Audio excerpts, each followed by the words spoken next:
Hey everyone, Jill and Kim here with One Harmonic Whole. We go deep today. Hang in there, it's a fascinating one. So when somebody is looking at manifesting, they're like, this is going to be great. I'm going to manifest XYZ. Okay, it's great. It may come to you. And if it doesn't, that's totally fine. Understand there might be some things in the background that you cannot control. Continue to manifest. Now I'm going to go into a different aspect of manifesting, that the part where people don't want to talk about. And this is death or illnesses. I'm kind of grouping those two together. So say you have a loved one that passed away. You're an elderly person and you have a loved one that passed away. Say my husband were to pass away. Say we're like 90 years old. Okay, we lived a great life together. Yeah, we had our things going on, but I truly loved him with my whole heart. And he passed away, say 90 years old.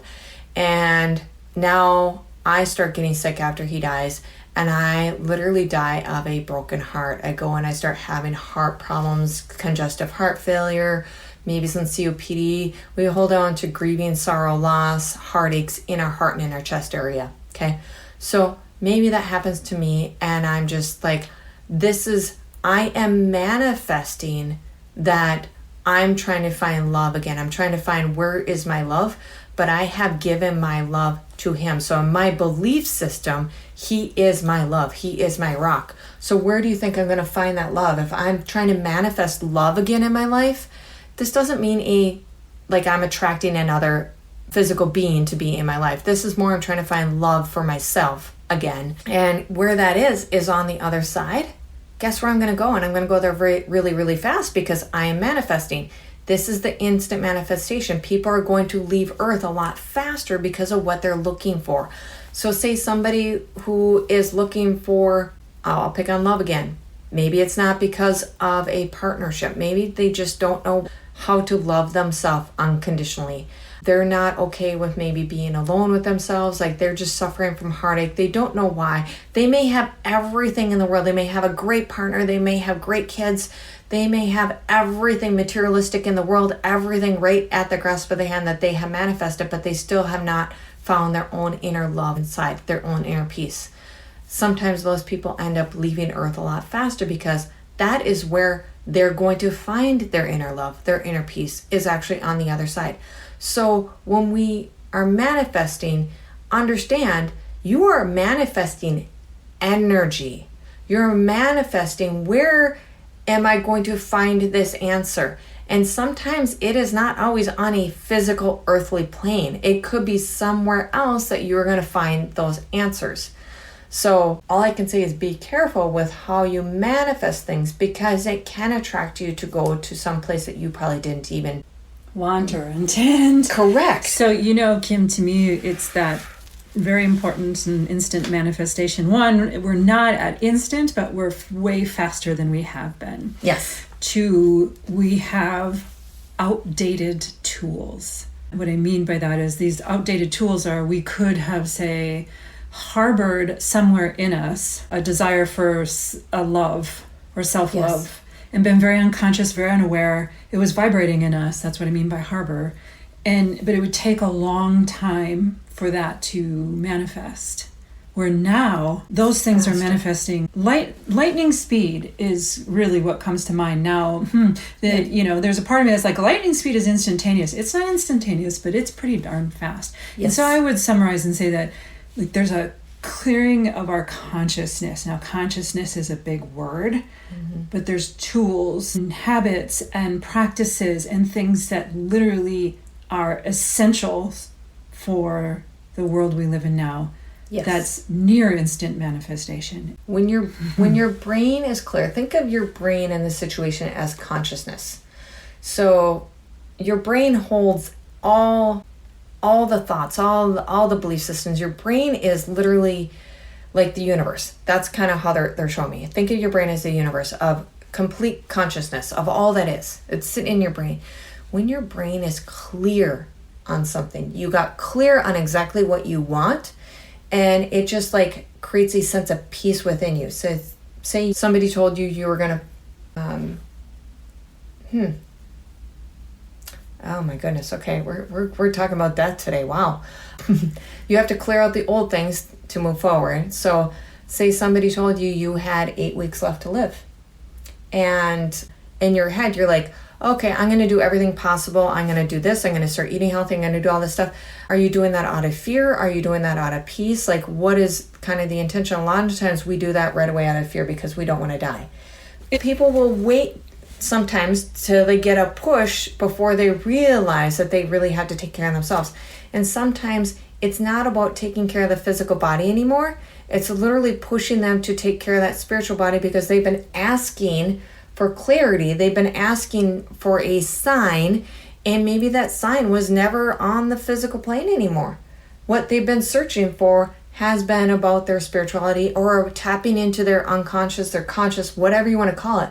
And that's exactly where they got brought to. So there's nothing bad about people leaving Earth, about people dying. There's nothing bad about it. It is truly, I think it's more mysterious than anything else. And we as a society have tried so hard to sort out death. What does it mean? And if I can understand what it means and how it goes, and then we can feel more comfortable with the idea. The thing is that death in all of its forms is something in our life. We're not supposed to fear. Fear is meant to be a tool, resource. So if you're going to run away from a bear, you get that instinct of like, okay, like a panic, a fear. I need to run, I need to hide, I need to, whatever you need to do at that moment. That is fear. We have taken fear to the nth degree in this world. So we're not going to go deep into that right now. But I'm going to pull back to this manifestation piece as to understand when you're manifesting things, when you're clear in your head. This doesn't mean it's completely laid out exactly what your future is going to look like. So we got to get rid of the perception of how it's going to look. But when you're clear in what your intention is, you have to literally let go, let God, that saying pops up in my head. You have to go with it. You cannot judge how it comes to you because you have manifested, say you're looking for peace. And they may push you into those states of fear because that is what's stopping you from creating peace. So you have to understand, sometimes you have to go through this stuff because you inadvertently put those flaws in your path. You didn't know it, but here, Jill and Kim we're here to kind of help you. Yeah, and some of those flaws, some of those fears started small and manageable and over time have grown to where they're intimidating to us. Yeah. That's the flaw. The fear was supposed to be there, a small, manageable guidance, information tool. Occasionally throughout life, we would hit some really big ones, but not like all of the time. Now there's just like this prevalence of fear in the world that's thrown out at people all the time. There's a prevalence of, there's lots of manipulation going on. There's sort of a lot of muck and ick energy. From the muck, as we know, comes beautiful things. But first, we really do need to gain some.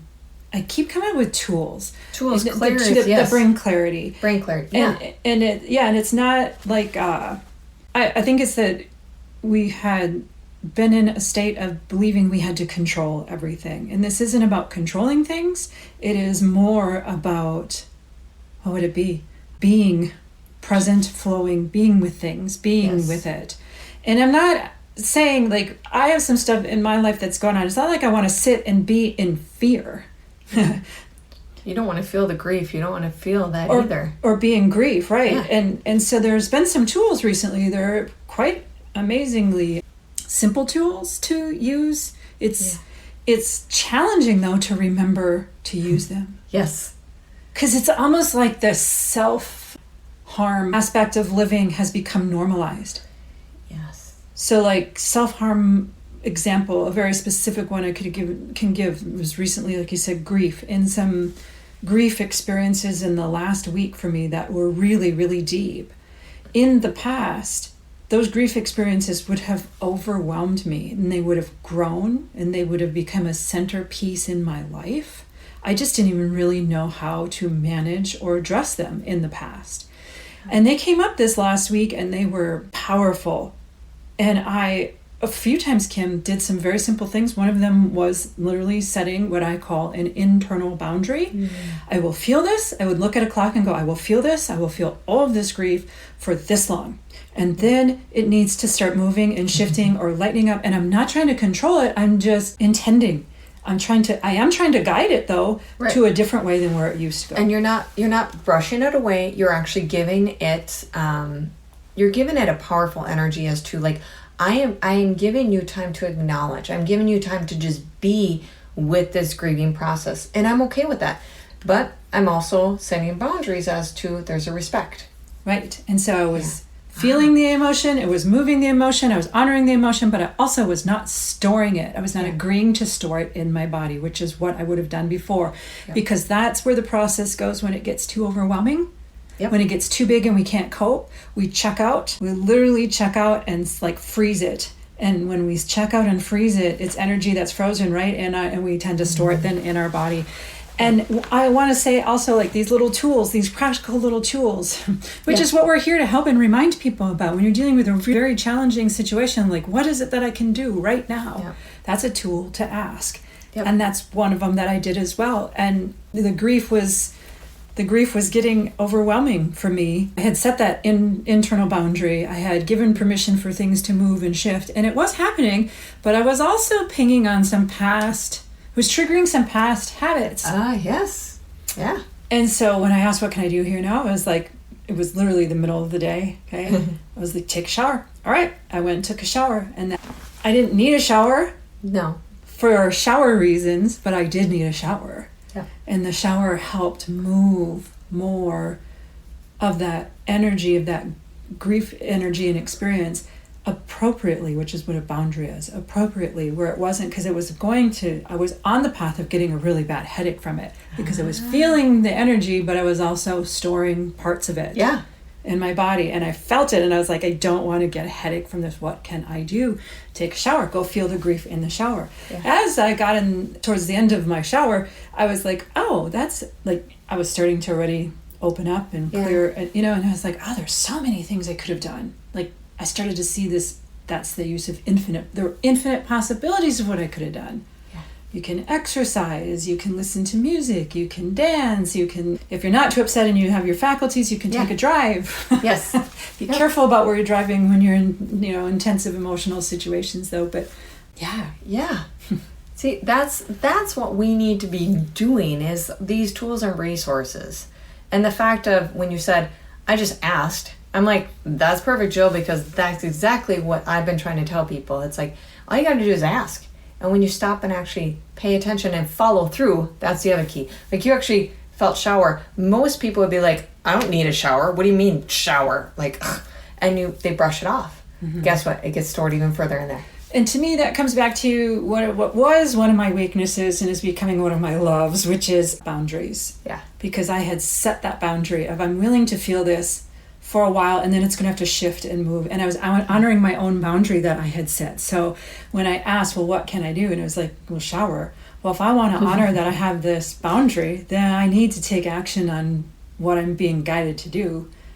Because otherwise I'm dishonoring my own self. Through breaking my own boundary. It's funny when you ask. I had another incident this last week where people were kind of pushing my boundaries. But this was something too that I've been working on for the last how many years, honestly, because a lot of us healers, I'll kind of group us into healers, people who are in service to other people, we lack boundaries. And we tend to get ourselves in a little bit of trouble because we give so much. So I got to a point where I'm like, I'm really learning those boundaries. I'm trying to put myself first and then hear other people too, so I can be more present in your life along your journey. So here I am, an incident comes up too, and I felt like I was going to be mean to somebody because I had to stand up for my boundaries and I had to say no. And my old self would have been like, oh, it's fine, I'll just do it this once, and then it happens again. When you say just this once, guess what? It just creates a vibration of, Oh, you did it that time? Okay, you're going to do it again. You're going to do it again. Which is exactly what we do inside of us. Yes. You see, the very first time, I don't even know when it was in my life, a long time ago is my guess, that I did not hold a proper boundary with an intensive emotional experience. Happened long ago, and then it happened again, and it happened because, and part of me, I was kind of pissed when I realized it, because it's like, well, I wasn't taught boundaries because it was, I was pretty young or whatever, and it's like, you can be pissed if you want or frustrated or whatever, but here we are. Yep. And quite honestly, it all shifted quite rapidly once you start using these very simple tools. They're like so simple and so readily available to everyone. It's almost like it's so classic human psychology. We want to push it aside as unvaluable because they're too easy and too accessible. Yep. They're too right under our nose. So we swipe them away over and over again. I can't just draw a boundary. How did yours go when you drew? Actually, really good. I was kind of thinking this lady would be mad at me, but she was just like, oh, okay. And I'm like, wait, it was that easy? See, that's exactly it. What? I was like, that's why I had to ask. My sense was that went really well for her, but there's this stuff in us that's like, don't do that. Nope, that's not valuable. Nope. And I actually believe that's part of what we at times have called the flaw. Like, that's a mental program that runs subconsciously in us. Nope, you can't do these simple tools. Nope, you can't do these things that'll change your life. No, you can't. Because they work. Yeah. That's the because. That's like the mind, this program that's running. It's a virus program in a operating software, if you will. That program needs to be tossed out. Yep. These really simple things do work. And they shift things powerfully. Yeah. And Kim, I will say that for a very deep grief experience that I had this week, I did not have a headache. Good job. Which is... yeah, really big. Yeah. And I just... wow. Yeah, because I was like, I want to feel this. I don't even know necessarily why I'm feeling this depth of grief. But I believe it was to learn that I can feel that deeply, and I don't have to store it in my body, and I don't have to get sick from it. My thing tends to be storing it in my physical body and getting a headache. Other people store it in their mental body. Yep. And they have mental health issues. Physically too. Physically as well. Yep. There's emotional stuff, there's spiritual stuff, there's lots of ways that it can get complicated.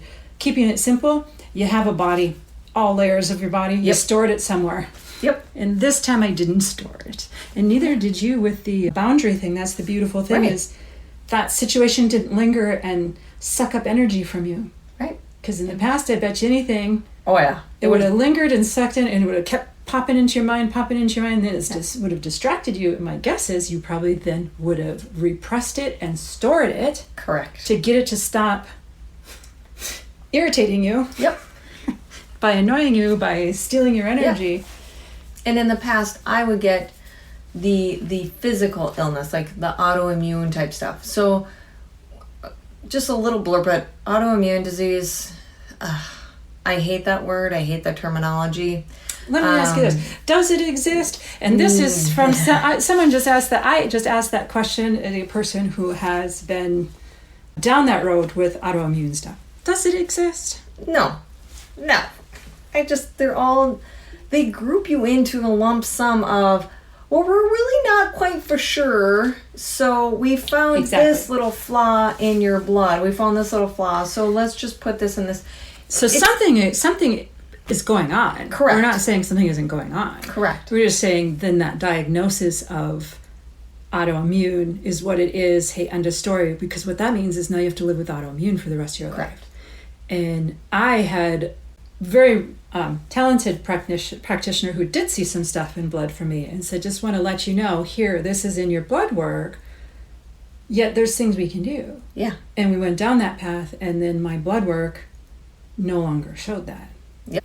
Although it was still like edgy, it was still there. It didn't completely disappear. Yeah. But what did disappear was the symptoms. Uh-huh. Now, if I would have had conversely a practitioner who would have said, this is what you have, and you, Jill, will have this now for the rest of your life. Yep. What intention did that set? Would have that have set? Yes. Yep. And then people grab onto those diagnoses and they live by them and they let that control them instead of you being in control of like, okay, I have some levels that are off. cool. Like, let's address them. What do we need to do? This is where, to me, Kim, that's what you do, is you get very, very fascinated, very curious about, okay. So then, okay, it's just simply information. Now, exactly. Now you get to, not Jill and Kim, not anyone else should decide for you what that information means for you.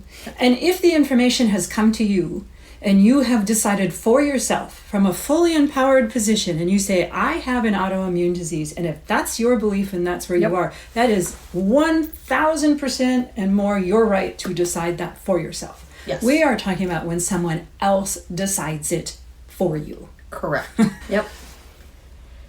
Because if you decide for yourself that you are in agreement with an autoimmune diagnosis, that does become your belief, and things start to what I call coagulate. They build around that. You will have that. And you may have a reason for wanting that, for creating that, for living that. That's your business. But it's ultimately, the point really is, it needs to be your choice. Yes. Everything in life, what we even talk about here, you get to choose as to how you hear this, how you interpret it. You are going to hear it completely different than somebody who can be sitting next to you and they're listening to it. They're going to hear it in their own way, based off of your belief systems, based off of your teachings, all that, all the fun stuff that you know about within your body. Your fears can impact how you're hearing this today too. But it really comes down to, this is some deep stuff today, by the way. Very, very deep stuff. It comes down to you 100%, 1,000%, I don't know, million, trillion, have to be okay with what you choose for you. Yeah. Whatever you take in, you take ownership. So there's a lot of times where I will just listen without taking it in. To me, it's just information like, thank you. I'm not going to say you're wrong. I'm not going to say you're right. I'm just going to stop and I'm just going to listen and just be present in the moment. I'm like, okay, I need time to see how that feels within my body. Which is a boundary. Time is a boundary. Yep. I need time. That's a very, very nice thing to say. I've had problems with time. Things go very fast in me. And I wonder if that happened to you before you really started focusing on building your guidance system. Which is a whole other conversation too, but things go so fast. I still catch it in me. They go so fast. The instant manifestation. Yeah, it's not even instant. It's instant manifestation. It's almost like it's so fast I have to stop. Yeah. And this is what I've done. Again, small little thing. I just did it this morning. It was like something happened. I had a reaction. It was so fast, and this whole like avalanche of things was going to happen. I was like, stop. Yeah. Boundary. Rewind. What the hell just happened? And I was thinking about you, and then I was like, let's unpack this. What just happened? And I was like, this one thing just happened that made me really angry. But the thing was so small, and I don't know, anger is the right one, but frustrated, something. Yeah. But I was like, the reaction doesn't match. Oh, look at that. And I was like, that happened so fast. I was like, what the hell? It's a flaw in my programming. Yeah. I was also rushed when I was a kid. School rushes people. Yes. We are constantly rushed. Yeah. I actually had a moment too where I was like, I'm pretty sure this is a very common experience for people to just go super fast through things. In the American culture. Mm-hmm. Yeah, especially American culture. Mm-hmm. There's one particular culture that in the medical world, when I was working in the medical field, they didn't run by a clock very well. They kind of came in when it fit in their schedule. And we know in our medical world, you have to have an appointment and you follow by that time frame. Okay? And at first, it was kind of frustrating me. And then when I actually stopped and I tuned in, I'm laughing in my head because I'm like, I'm actually proud of them for working with their energies, their body, and they're actually like, some of them, I'm not going to say all of them, but some of them were just being in tune as to when they needed to go see that practitioner because there's something, practitioner energy, the people's energy, whatever, they're just being guided and they're following along exactly when they should be. Now, that doesn't always work in the American society, by any means. There's a balance between it, and you're not advocating for one thing or another. What are some themes here? We're like going, there's beliefs, right? There's manifestation. Grief, fears. We have a lot in this one today. Yeah. Yeah. We need to stop sometimes. we need to stop sometimes is right. There's deep stuff coming up right now, which is why I think this is deep. And it's not just for us, it's like there's deep stuff coming up for people. There's deep traumas coming up. Yeah. And I mean, just sometimes just stop. I need a minute. Like you said, I need a minute. I need 10 minutes. I'm not going to store this in my body, but I need this to stop moving so fast right now. Yeah. And also another really healthy boundary is to stop taking every single thing in life and in the world as your responsibility to do something about. Right. You are fully and wholly responsible for your stuff. Yep. Outside of that, be very selective of what you start taking on responsibility for. From cultural systems to political stuff to religious, pick it. Yep. Even family. Yep. Yeah. Wow.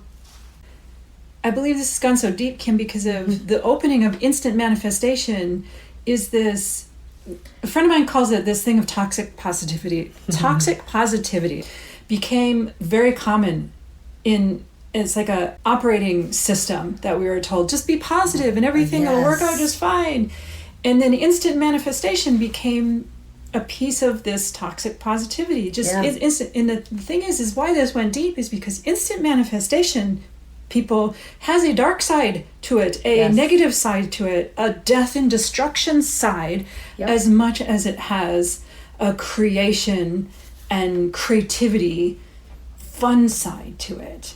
And if you don't tend to the duality of it, you're just as likely to generate something that you really, really, really don't want as you are to generate something you do want. And trust us, the mystery of life will serve you enough very difficult things that you do not need to be creating more difficult things to add to it. Correct.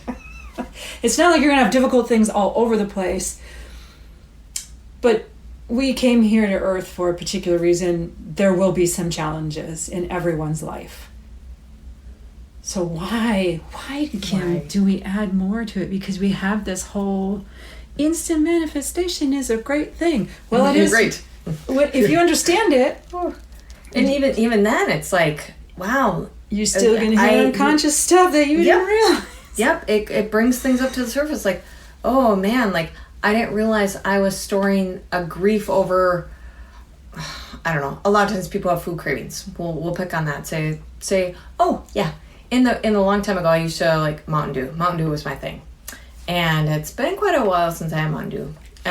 But that was I went and I used Mountain Dew. And what did Mountain do? It acts like a massive sugar in the body, so you get a rush. It creates that feel-good response right away, so then you stuff and you bury all the other things with it. So now as I am creating a feel-good feeling again, but more on the natural side, your body just knows it as just energy, as just a frequency.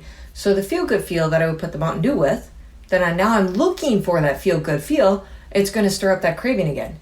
It's going to stir that up. So now I've had to learn how to shift from that craving of Mountain Dew as to I don't need that to create that feeling. I can create that feeling actually on my own without the Mountain Dew. Which is incredible and also not near as complicated as that maybe just sounded. And I'm not picking on you. I'm just saying it takes a lot more effort to speak it out and describe it and to break it down to convey understanding to someone. Okay, initially. It's like those early steps. Think about school, right? We take these cute little preschoolers and kindergartners. We don't load, PhD level learning on them. We break it down and it goes a little slower. It takes a little, and even then, work in there. They're so cute. They're in such an open space. They don't even pick up on the complexity of it or the layers of it, right? They're just looking at it like, what? Yeah. But this is the stuff but we put things in place of something else to fulfill our needs. Yeah. So as we're moving along and like helping you guys educate through your journeys, these are these things we're going to break down. Yes. We're going to go into like, okay, the reason why. And we will, we will go deep at times like this, but we will let you know beforehand This is a deeper will we? one. Yeah, will we? I think we will. Yeah. On the deeper ones. Ah. Because we will also take from these deeper ones some breakout stuff that's a little tidbit, smaller, easier, digester. People are busy. They got a lot going on. So if deep overwhelms you, we'll give, what am I looking for? Tidbits of it or something, or pieces. Yeah. You put us in front of a microphone, we'll talk. There you go. Well, there you go. All right.